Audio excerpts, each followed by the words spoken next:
There are 4 main stages in the procurement process for a public-private partnership, or PPP. Let's look at a simple example. Rivertopia needs to upgrade its waste management system. The central ferry terminal is becoming a nuisance due to all the waste.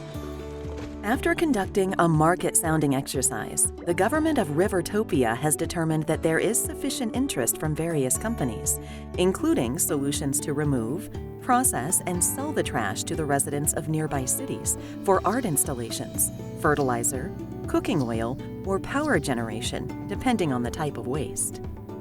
The companies claim they can do this at a fraction of the cost paid to the waste management workers. So how should the government go about exploring this solution?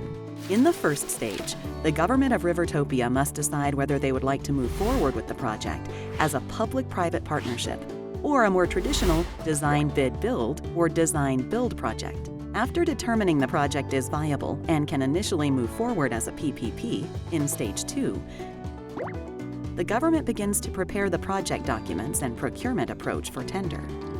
For the third stage, the government must come up with a procurement strategy for the tender, issue a tender, and make an award. The fourth stage, contract execution and management, occurs following the award and during implementation of the project. Now let's focus in more detail on Stage 3, implementation of the tender and award. There are many different approaches to tendering, including two-stage tendering and competitive negotiations. Two-stage or two-envelope tender is the most common process, which involves a request for qualifications, also known as an RFQ, followed by request for proposals, also known as an RFP. This allows for the government in the RFQ phase to pre-screen qualifications, past performance, and financial wherewithal of potential bidding teams.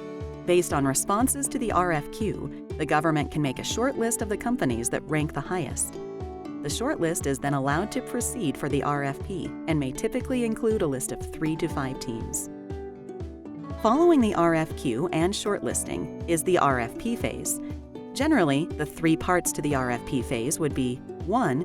Developing draft RFP and contract documents. This should include industry outreach and input to ensure interest in the procurement. 2. Issuing the RFP for preparation during a bid period, where questions are asked and addendums issued. 3.